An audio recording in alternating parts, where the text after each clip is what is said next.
tahimik lahat ng ano. Inano na lang niya yung ano, ginanyo niya yung kanyang ano, pamalo. Mayroong stick ang teacher noon. Pagka ginanon niya, talagang tahimik lahat ng ano. Eh ngayon po, mga teacher, lumabas ng mata. Lalabas ng mata. Wala pa rin. Bahala ka. Problema naman sa mga teacher ngayon. Atin-atin lang yun wala yun sa mga teacher dito. Sabi nila, ayaw ninyo, bahala kayo. Kaya po, ang edukasyon natin, aminin natin at sa hindi, bagsak. Bagsak po. Hindi naman lahat, siyempre po. Pero yung mga, yung ayaw pa disiplina. Di ba? Sa atin po ng mga teacher, sa inyo po ng mga teacher na nandito, nangarap ba kayo na yung mga tinuturuan ninyo ay maging bobo?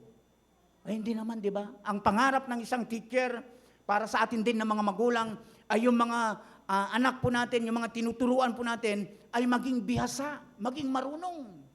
Amen. Kaya po, talagang, kapag yung anak mo, nag-graduate siya, talagang ang ganda yung marka niya, proud po. Hindi lamang po yung magulang ang proud. Alam niyo kung sino pa? Yung mga teacher. Yung school na kung saan siya nag-aral. Meron nga akong pamangkin anak ng first cousin ko. Abay, simple lang to. For God's glory naman. Naging top 9 siya. Hindi naman top 10 o top 1. Pero top 9. Sa pagiging guro. Pamangkin ko, si Jobal. Grabe pala. Talagang, yun, may mga alok. Tapos, laging ini-interview ng mga local media. Tapos, yung school kung saan siya nag-aral, kung saan siya nag-exam, yung kung saan yung review, talagang ini-interview. Sikat na sikat. Grabe po. Ngayon, karinla po rin aliwang kabataan. Kasi nga po, yan po, di tinuruan. Itinuturo sa pamamagitan ng halimbawa. Ito po, maganda po ito. Kapag ka nagturo, dapat po, turuan sa pamamagitan ng halimbawa. Pastor, may verse ka ba? Siyempre, mayroon. 1 Corinthians chapter 11, verse 1. Turuan ninyo ako at tularan ninyo ako gaya ng pagtulad ko kay Kristo. Ilan sa mga ama na nandito ngayon na kaya niyang sabihin itong salitang ito. Ang tindi ni Pablo, kapatid. Spiritual, Imitate me. Just, I imitate God, Kung paano niya tinularan si Kristo. Tularan ninyo ako, sabi. Wala siyang pag-aalangan, pagdududa na sinabi sa kanyang mga tagasunod, tularan ninyo ako. Gaya ng pagtulad ko kay Kristo. Bakit kaya nasabi ni Apostol Pablo ito? Kasi alam niya sa kanyang sarili. Tapat siya sa pagtulad sa kanyang Panginoon. Alam niya na yung susunod sa kanya ay hindi mapapahamak. Sa palagay po ninyo, yung susunod sa inyo, tayo po ng mga magulang, kung sundan kaya tayo ng ating mga anak, hindi kaya sila mapapahamak? O kaya ka hindi nagtuturo sa iyong anak dahil abay, natatakot ka. Baka mapahamak ang anak mo. Baka mapahamak ang tinuturuan mo. Matindi ito, hindi lamang, siguro natatamaan kayo, Hindi lamang kayong tinatamaan, maging ako po, tinatamaan po dito. Lahat po tayo, mapapaisip po tayo dyan. Hindi lamang po kami na mga ama, maging kayo rin po ng mga magulang. Po? At siyempre po, maging po mga teacher, mga guro, matatamaan po tayo dito. Kaya-kaya natin nasabihin sa ating mga tinuturuan, sa ating mga anak, itong salita na ito, napakatindi po. Napakatindi. So, living na yung example, kapatid, yung halimbawa, di ba? Pagkatindi-tindi po ng talatan yan. Sabi po, ang pinakamalakas na aral ay hindi sa salita. Bakit mo naman nasabi yan, Pastor? Opo. Ang pinakamalaking aral, pinakamabigat, ay hindi po yung salita, kundi yung pong halimbawa. Actually, kahit na hindi ka magsalita, kung nandun po yung gawa mo, makikita yan eh. At siyempre po, hindi lamang po sa, hindi lamang po sa bahay, maging po sa spiritual po. Sa spiritual. Hindi po yung maging, una dapat yun, lalo na sa spiritual. Amen.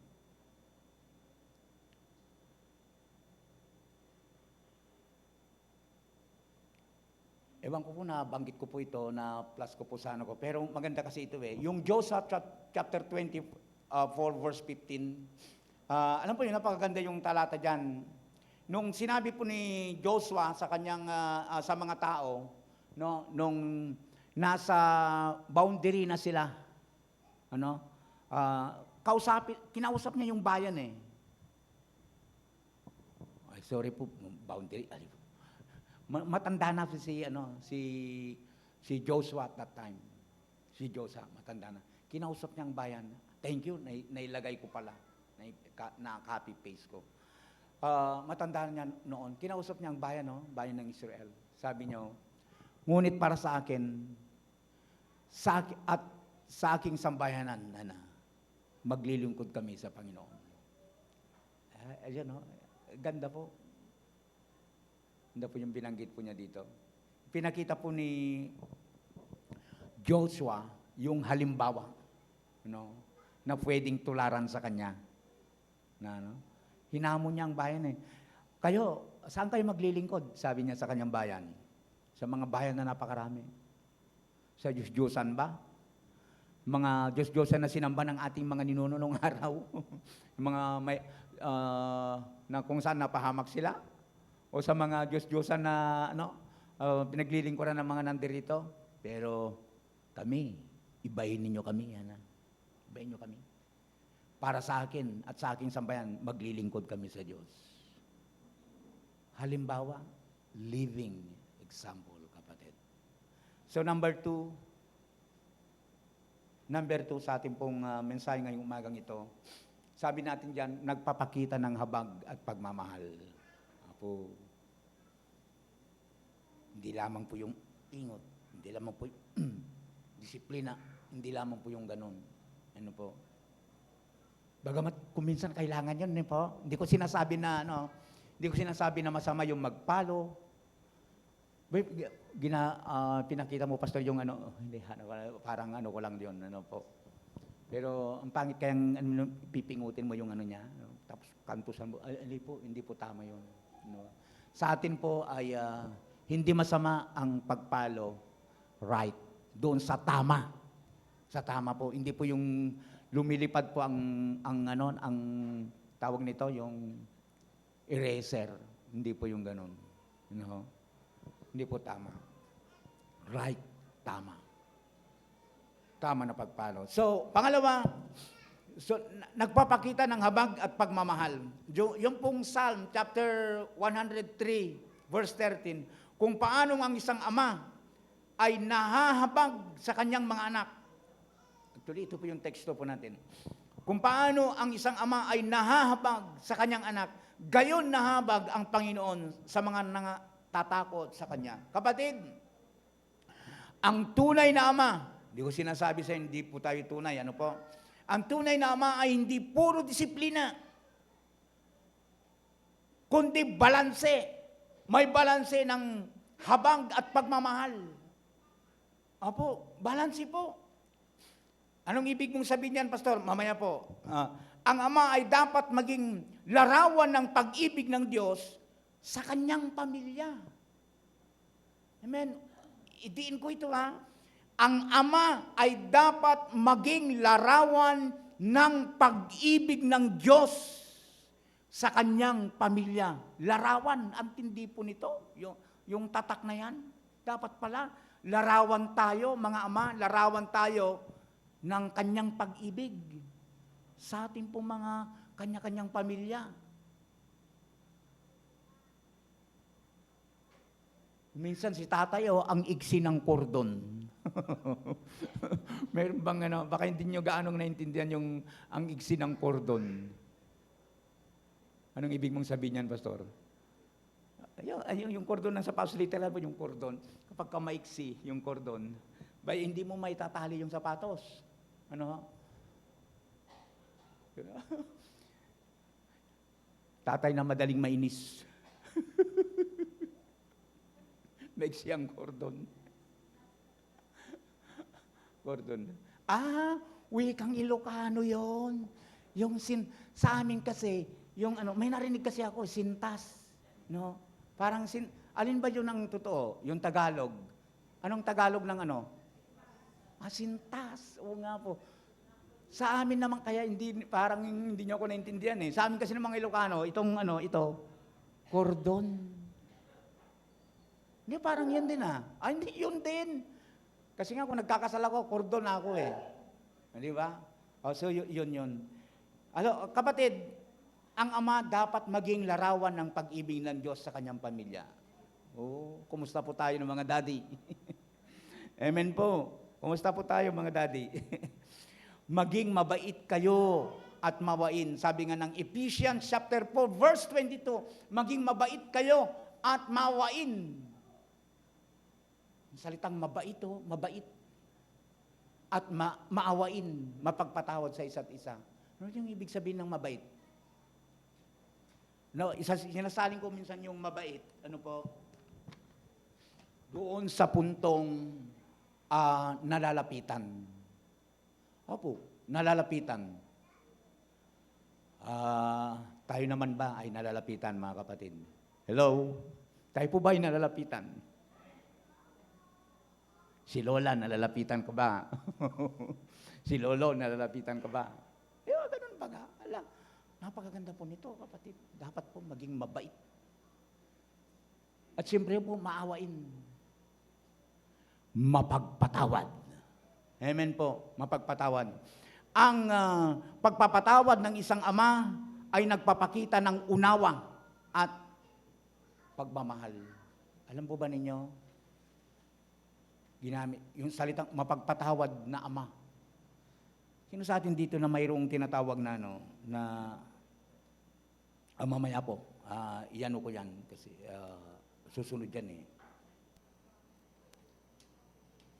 Pansin muna natin ito. Mahabagin sa pagtutuwid. Okay, Kawikaan chapter 3 verse 12. Ayan. Sapagkat dinidisiplina ng Panginoon ang minamahal niya gaya ng isang ama sa anak na kanyang pinapahalagaan. Pansin po ninyo? Pero ang ganda ng wala nga, ganda. Kitang-kita ko. Kala nila, si Pastor, tindi ng memory verse niya, hindi nila nakikita ko. Laki ng kudigo ko. So, yun. Sapagkat dinidisiplina ng anak o ng Panginoon ang minamahal niya. Kapatid, hindi masama po magdisiplina. Gaya ng isang ama sa anak, sabi nga niya na kanyang pinapahalagaan. Ang tunay na ama ay nagtutuwid ng may pagmamahal. Hindi po galit. Apo. Ay, ulitin mo nga, Pastor. Ulitin mo nga. Ulitin ko po. Babagalan lang natin. Ang tunay na ama ay nagtutuwid ng may pagmamahal. Hindi galit. Sometimes kasi, mas nauuna po yung galit. Minsan po, ganito, may mga karanasan akong ganito. Hindi naman yung parang aksidente lang. Topic na naman ni Pastor yung anak niya. Buti na, sasangga-sangga yung anak ko. Hindi, biruan na lang namin ito ng bata ko. Dami na kayang nawala na cellphone ng bata ko.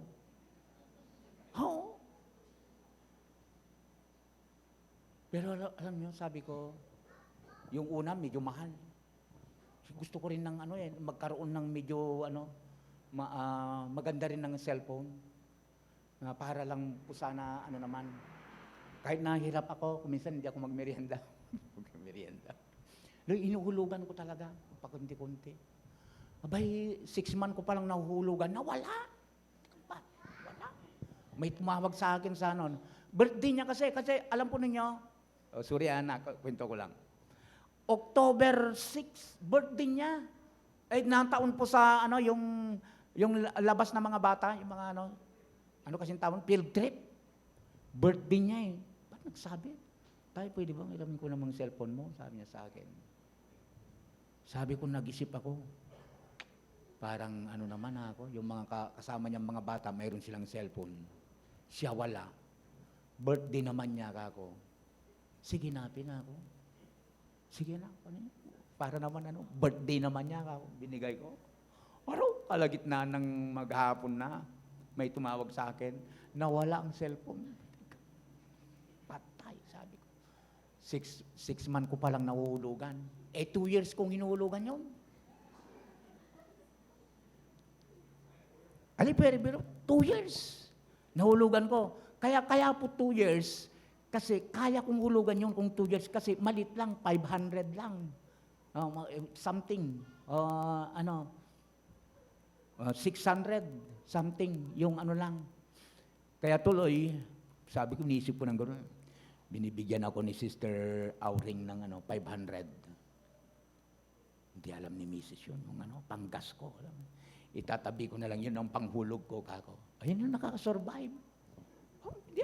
Mayroon akong cellphone sana. Kaya lang nawala nga eh. So, yun. Kasi kapag mahaba yung panahon, tawag nito, yung taon na hulugan mo, ang laki. May higit 1,000. Aba, hindi ko kaya yun. Ako sabihin, malaki-laki. Konti lang yung hulog mo. Pero, so nangyari, nawala.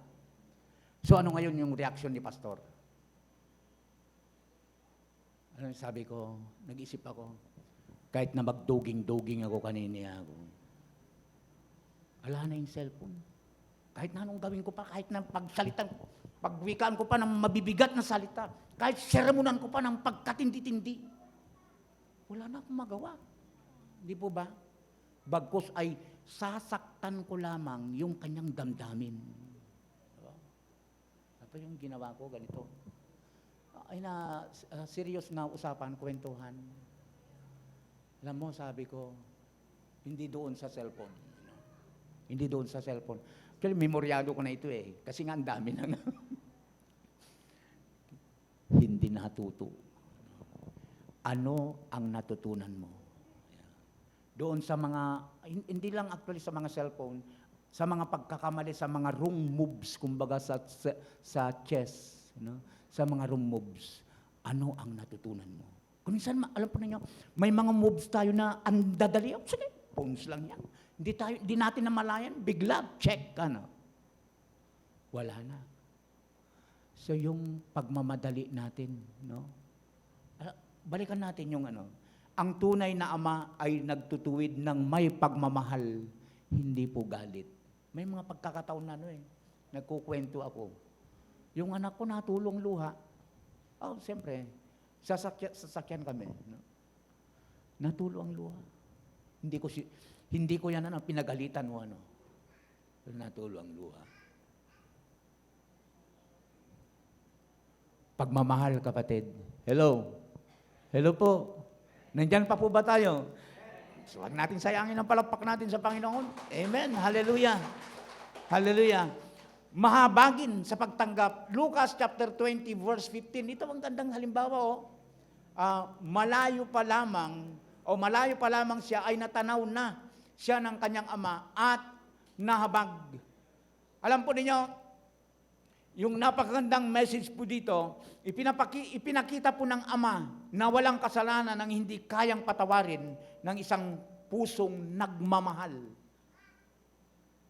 Walang kasalanan na hindi kayang patawarin ng isang pusong, yung ama, pusong nagmamahal.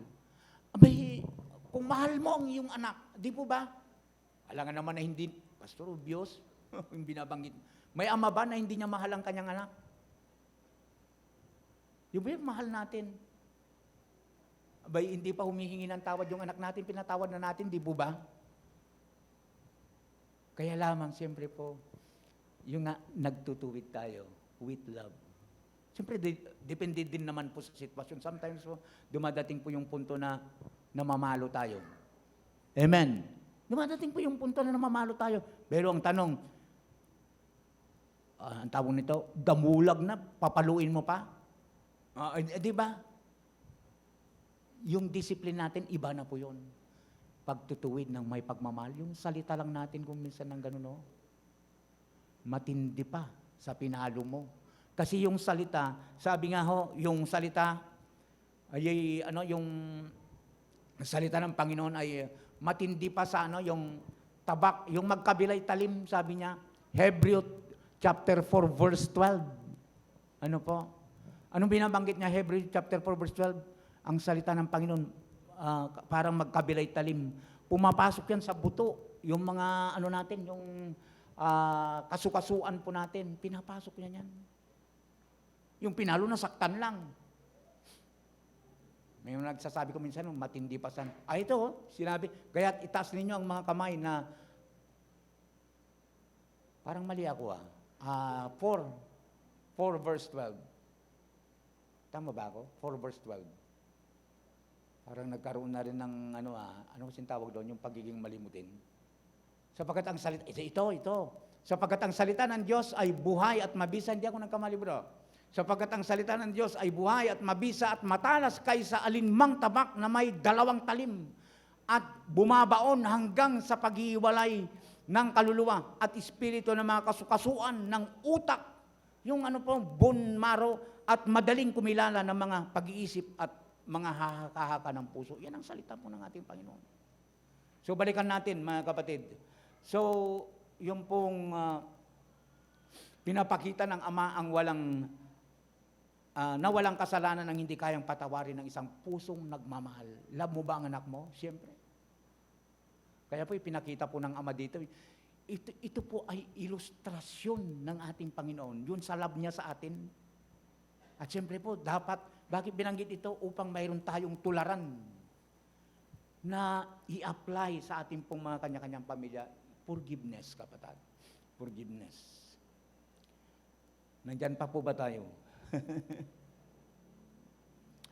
Number 3 na, kapatid. Number 3. Anong sinabi natin sa number 3? Matapat o matatag sa pananampalataya. O yun matatag sa pananampalataya. Kumusta pong mga tatay natin? 1 Corinthians chapter 16 verse 13. Maging mapagbantay kayo, magpakatatag sa pananampalataya, magpakatapang at magpakalakas. Matindi. So yung payo ni Pablo sa mga ama na katulad mo at katulad ko. Ulitin natin, magpakatatag sa pananampalataya, magpakatapang. Yung ibang termino, iba po yung ginamit dyan. Yung ibang salin, alam po ninyo kung anong ginamit? Ano, pastor? Magpakalalaki. Yun pong ginamit. Magpakalalaki. Dapat po, mga tatay, magpakalalaki po. Huwag maging pakli. Ano po? So, yun. Ang ama ay dapat maging haligi ng pananampalataya sa tahanan. Ano po? Idiin ko po ito. Ang ama po dapat maging haligi sa kanyang tahanan. Siyempre po sa pananampalataya. Sa pananampalataya. Hindi basta sumusuko sa pagsubok, kundi nananatili sa Diyos. Kapatid, matatag sa pananalig. Dapat ang mga ama po, ay siyempre may mga pagsubok, pero dapat po tayo na mga tatay, siyama ko po yung sarili ko, maging matatag po tayo sa pananalig. Mayroon pong pagsubok, may trials, go lang. Romans chapter 4 verse 20, hindi siya nag-aalinlangan sa pangako ng Diyos. Sa halip, pinatibay siya ng pananampalataya. Yun, tumitibay tayo dapat sa pananampalataya. Nananampalataya tayo. Hindi po tayo dapat nag-aalinlangan. Ang isang ama ay patuloy na nananalig sa Diyos. Dapat po, tayo po na ama ay patuloy tayong nananalig sa Diyos. Kahit sa gitna ng pagsubok. Kasi po, hindi naman nangangululan, tayong mananampalataya, wala ng pagsubok. Mayroon pong pagsubok. Pero pinapaalalahanan tayo ng mensahe ngayong umagang ito, na sa kabila ng pagsubok, dapat magpatuloy po tayo. No? Minsan nga, yung mga anak natin mismo, sinusubok tayo eh. Di ba? Tayo na mga tatay. Yung mga anak natin mismo, nasusubok tayo eh. Kung gaano kaya tayo katibay. Susuko ba tayo? Susuko ba tayo mga kapatid? Anong sagot doon? Never. Oh, never po tayong susuko. Wag. Wag po tayong susuko, kapatid. Walang tatalo po sa isang tunay na nagmamahal. Amen po. At ang pinakamatinding halimbawa dyan ay ang ating pong Panginoong Diyos. Ang ating pong Ama na nasa langit. The Great Father. Parang kulang yung Great Father eh. Great. Hindi, dakilang Ama. Sabi nga kanina ng ating Zoom leader, hindi tayo sinukuan ng ating pong Panginoon. Amen? Hindi tayo sinukuan ng ating pong Panginoon. Hanggang dumating nga po yung punto na yung kanyang kaisa-isang mahal niya. Ano po? Upang i-demonstrate yung kanyang pagmamahal sa atin. Ibinigay niya ang kanyang pag-ibig. Ayan o, alam mo ba kung gaano kita kamahal? Yung nag-iisa na mahal ko, ibinigay ko sa iyo. Yun po ang mahirap, nag-iisa na lang. Kung dalawa sana. Isa lang ibinigay ng Panginoon upang mapatunayan lamang niya sa iyo na mahal ka niya. Tapos konti pagsubok lang, umatras ka. Kapatid, kung ang Panginoon, hindi niya tayo sinukuan, huwag mong susukuan yung mahal mo.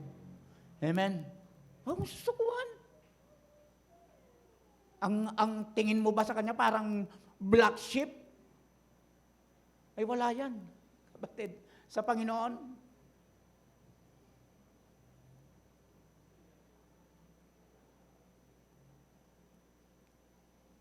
kapatid, nulit ko po, mahal tayo ng ating Panginoon.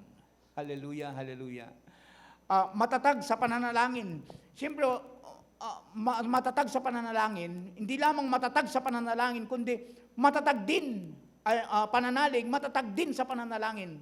Ang tanong po dito tayo naman po ba na mga tatay ay nananalangin? Baka naman po hindi. Abay, huwag ka na magtaka, hindi ka nananalangin eh. Baka ikaw mismo nanghihina. Nanghihina ng anak, ang pamilya mo. Pati ikaw pa, ay huwag ka nang magtaka. Hindi ka nananalangin. So, matatag sa pananalangin. Nananalangin dapat po si tatay. Amen. Pilipos chapter 4 verse 6, huwag kayong mag-alala sa anuman, kundi sa bawat bagay, magdasal. Amen. May problema, di magdasal. Hindi po yung nagngangawa. Hindi po yung nagdadada. Pray na lang. Ang isang ama ay hindi lang provider. Oo naman.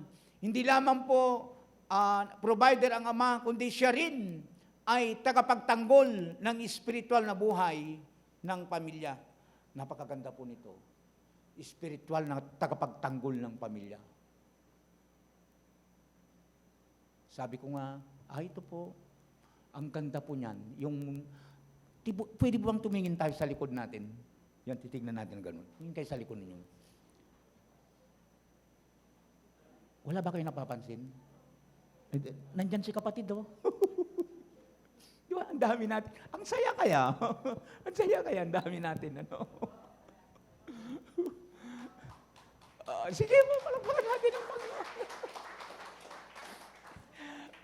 Dapat po, nandyan tayo na laging nagpapaalala po na pamilya. Tagapagtanggol. Anak ko, huwag kang mawawala sa linggo na Yung mga ganun. Papaalala tayo. Sister dapat sa linggo na Yung mga ganun. Dapat. Kaya lang nabubungi ang mga upuan natin kung minsan, nagkukulang tayo sa paalala. No? Kukulang tayo ng paalala. baka hindi natin sila pinagpipray. Di ba?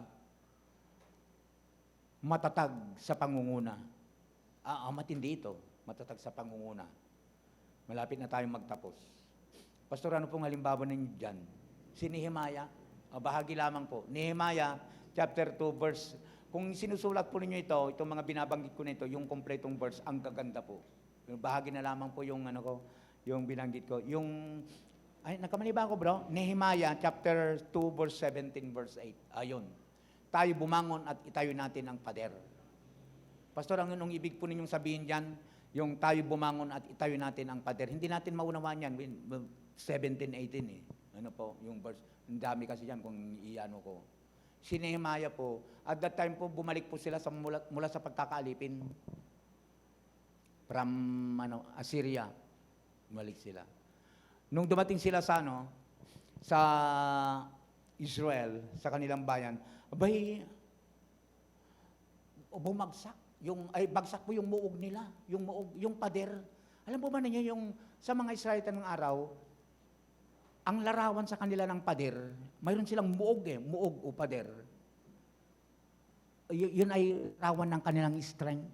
Kapag ang isang bansa, ay walang pader, walang muog, mahina. Alam po niyo, kailangan natin yun. Bilang isang pamilya, meron tayong pader, meron tayong muog. Anong ibig mong sabihin, Pastor? Ito muna. Si Nehemiah po ay naglarawan ng isang ama para sa kanya pong sambayanan. Nung makita niya yung muog ng Israel, sira. Alam po ninyo, si Nehemiah po ay nagsilbing parang isang ama na kung saan ay nanguna, hindi po siya natakot na gabayan ang kanyang sambayan, ang kanyang kababayan. Tara na, sabi niya. Itayo natin ang muog. Itayo natin ang muog. Kumbaga, yun ang karangalan pa nila eh. Kasi bagsak ang muog, nakakahiya yun. So tayo na, sabi niya, itayo natin ang muog. Yung ginawa ba na yun ni Nehemiah ay madali. Yung hikayatin niya, ang kanyang pamilya, ay hindi pamilya, pwede rin natin sabihin sa ating pong pamilya, ano po? Na itayo niya, hikayatin na itayo nila ang muog ng Israel. Hindi po madali. Hindi po madali. Kapagkat kung babasahin natin ang buong aklat ng Nehemiah, napakarami pong mga na opositor. Ano po? Napakarami.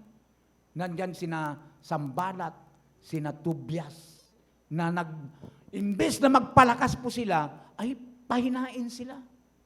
Na, may tatayo ba ninyo yan? Yung buog na yan? Wala na yan.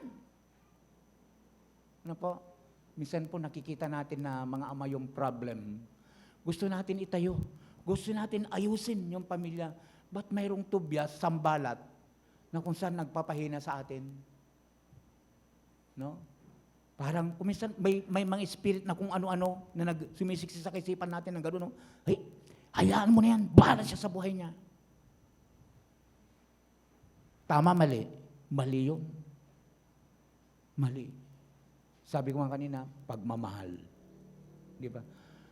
Ang mga ang kailangan ng prodigal son, alam po ba ninyo kung ano?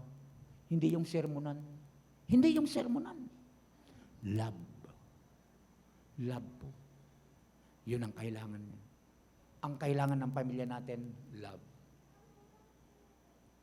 Kapatid. Pumalakpak nga po tayo sa Panginoon. Kasi parang naano ako dito eh. Love. Yun ang kailangan. Love.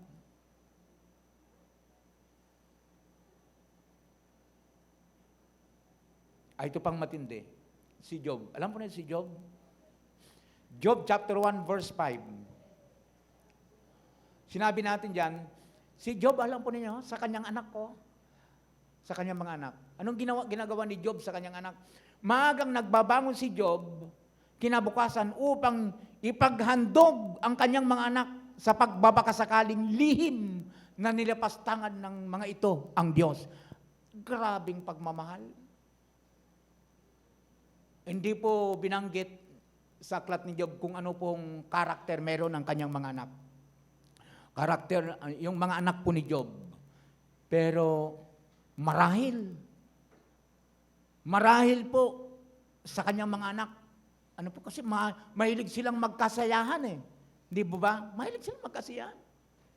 Kaya lamang po sa pagbabakasakali, inuunahan na ni Job.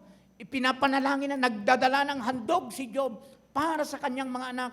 Sa pagbabakasakali, pagka gumawa sila ng hindi maganda, ay nauunahan na niya, pinaghahandog na niya sila sa Panginoon.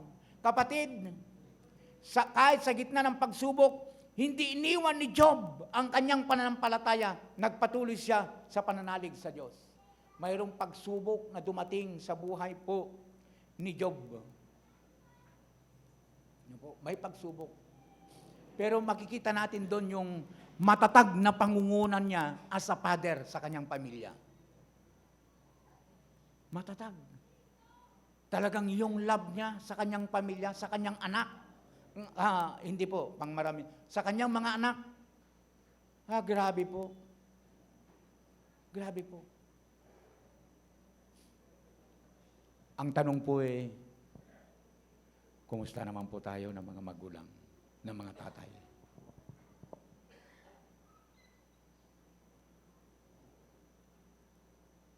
Ulitin ko po yung sinabi ko kanina. Tatak ng isang tatay. Ano po? Pinakamatindi po, dapat maganda po na gawin po natin, be a good example. Amen po. And then, yung pong love po, love. And then, yung pagtuturo. Praise God. Happy Father's Day po sa atin ng mga tatay. Happy Father's Day po. Ayan pong mensahe ng Panginoon ngayong umagang ito. Amen, amen. God bless po sa ating lahat.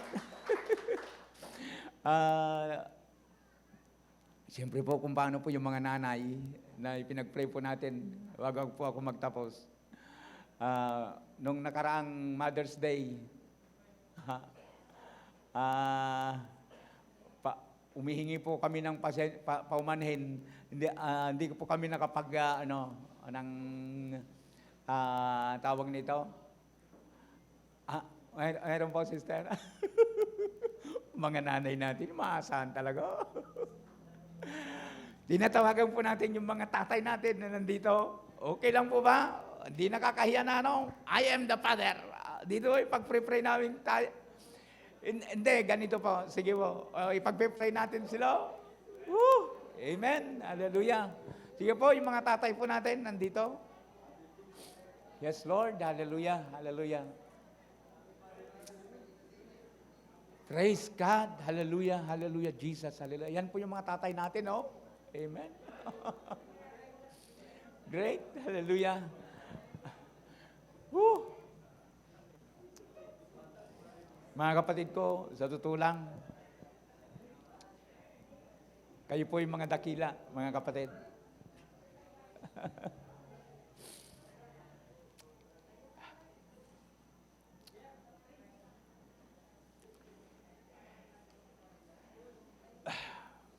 Parang gustong pumatak yung luha ko. Kasi po, agaganak ako yung father ko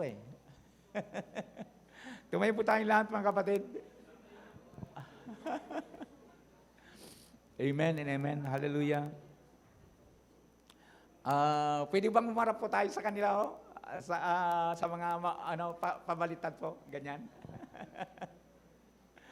Ayan Ayan Yan yung mga tatay natin, mga kapatid. Alam pa nyo ng mga ganyan, nung mga bata pa kayo, marami, hindi naman lahat, pero marami sa kanila kulang ng tulog. Maagang bumabangon yan, magtrabaho para sa kinabukasan mo. Oo, kapatid. Yan si tatay, Praise God, hallelujah. Pwede bang isang representative po, tabihan niya yung kanyang tatay? Habang ipinagpipray natin. Sige po. Si pastor naman, kadrama, opo, mayroon pong representative, tatay po, tabihan po si nanay, at tumabi po si nanay, isa po, tagi-isa. Sige po, yung mahal po ninyo, sige po. Sige po, puntahan po ninyo. Sige po. Sige po. Yung wala namang may representative, sige po. Sige po. Yakapin mo, akbayan mo, sige. Pag-pray natin sila. Sige. Mag-declare ka ng blessing sa kanila pagpapala. Let's pray. Let's pray. Oh God. Hallelujah, Jesus. Hallelujah. Damin natin ang presensya ng Panginoon.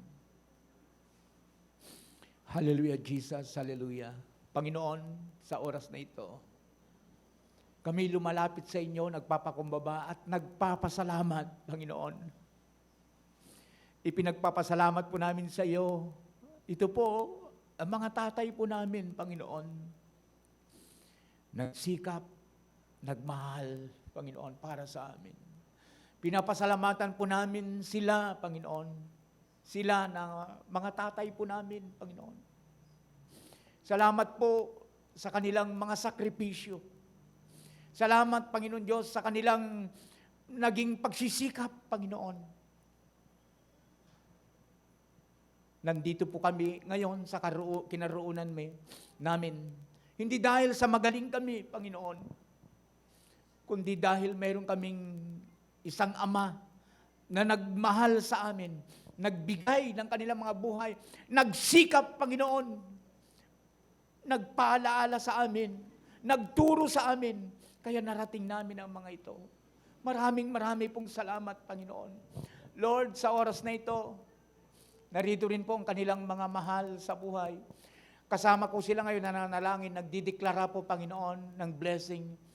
I-bless mo po sila, Panginoon. Pagpalain mo po ang kanilang mga buhay. Nananalangin po ako ngayon bilang lingkod mo, Panginoon. Pahabain mo po ang kanilang mga buhay, Panginoon. Upang lalo po namin makita ang iyong kadakilaan sa kanila. Marami pong salamat, God. Palakasin mo po ang kanilang pisikal na katawan, Panginoon. I-bless mo po sila, Panginoon. At ipagkaloob mo pa po, Panginoon, yung kanilang mga pinapangarap sa buhay. In the name of Jesus, in the name of Jesus. At katulad din po ng napag-aralan po namin, patuloy nawa, Ama, na makita ang iyong larawan sa kanilang mga buhay. Magkaroon sila ng tapang at lakas ng loob na magturo sa kanilang mga anak at sabihin, tularan ninyo ako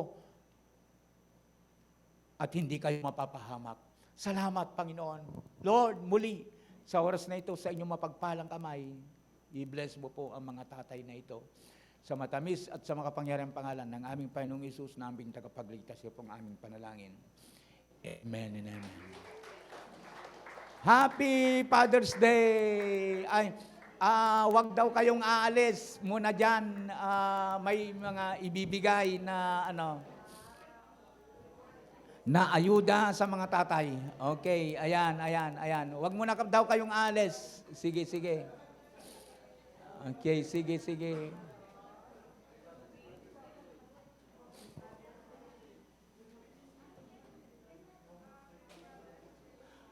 Thank you po, mga daddy. Thank you po. Hallelujah. And tinatawagan ko na po ang ating MC for...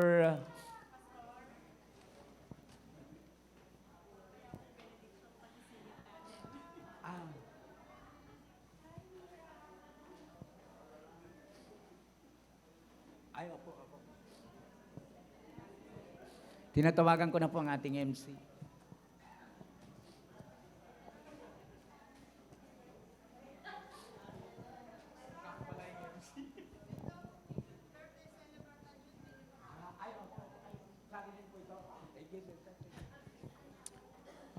Nawa po, samahan niyo po akong yumukot manalangin para sa mga offering.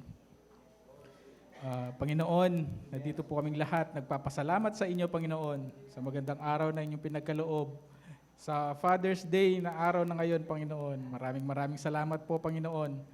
Nawa po, Panginoon, lahat po ng aming mga ginagawa, sa inyong mga tulong, sa inyong mga gabay, Panginoon. Maraming salamat, Panginoon, sa mga pagkakamali naming nagagawa, Panginoon. Humihingi po kami ng kapatawaran sa aming mga nagagawang hindi maganda. Nawa po, turuan niyo po kami, Panginoon, kung gumawa ng matuwid at maganda, Panginoon. Nawa rin po, Panginoon, pinagpipray po namin ng mga kaloob na malilikom ngayong araw na ito, Panginoon. Nawa po, pagpalain niyo po lahat ng magbibigay. Nawa po, Panginoon, gabayan niyo rin po ang aming mga trabaho, ang aming mga business sa araw-araw, Panginoon. Nawa rin po, Panginoon, pinasasalamatan din po namin kayo sa mga tulong niyo po sa amin, Panginoon. Nawa rin po, papasalamat kami at binabalik po namin ang pinakamataas na papurit pasasalamat sa makapangyarihang pangalan po ng aming Panginoong Hesus. Amen. Thank you. Thank you po sa prayer. Sister, bigay ko lang.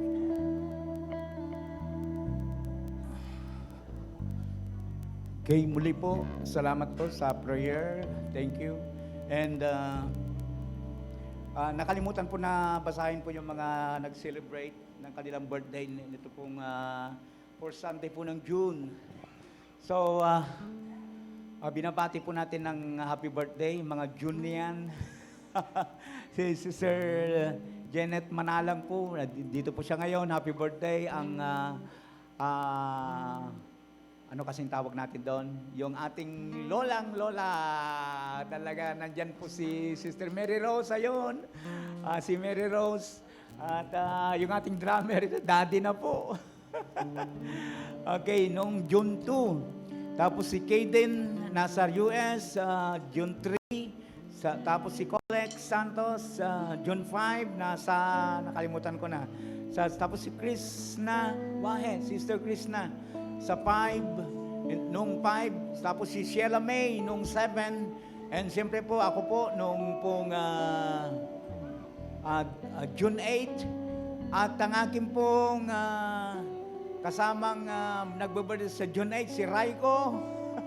June 8. And then Sister Jamela noong 13. And then si Apo Santang sa 21. Ay, kaya pala magana kay Apo Santang. June din pala.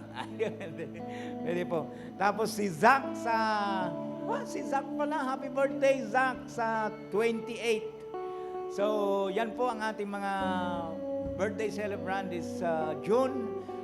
Sa ating lahat, happy birthday po. So, tayo na po ay darako sa ating pong closing prayer. Mananalangin po tayo at muli magpasalamat sa Panginoon. Tumayo po tayong lahat sa pangalan ng Panginoon. So, alam po ninyo, this coming Monday, ngayon na po bang Monday ito? Monday, papasok na po yung mga teacher po natin. Di ba? So, ipag-pray po natin yung mga teachers po natin. Then, nais ko rin pong samantalay ng pagkakataon na pasalamatan sila. Wala ako at that time, yung pong one day DVBS natin, o Daily Vacation Bible School. Tama ba yun? So, ginawa po nila yon nung pong nakaraang,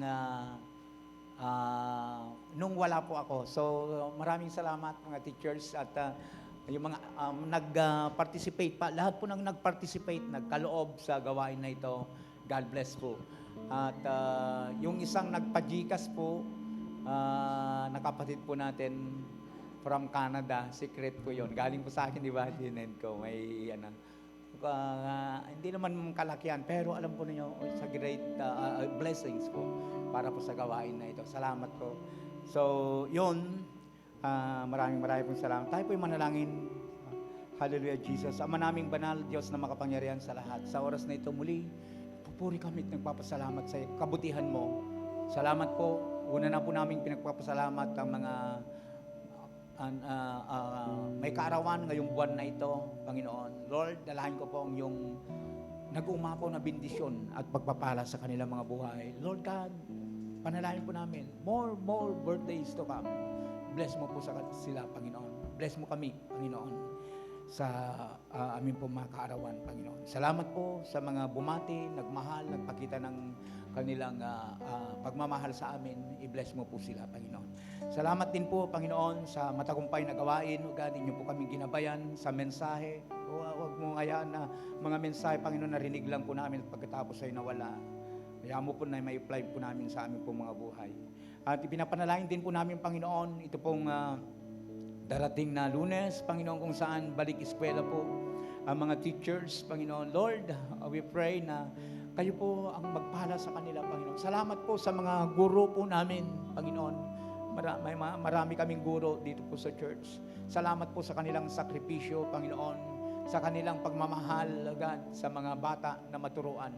Dalangin ko po, Panginoon, ang iyong kalakasan, more patient, Panginoon. Ipagkaloob mo po sa kanila, pagtitiis na magturo, umubog, Panginoon, sa mga kabataan.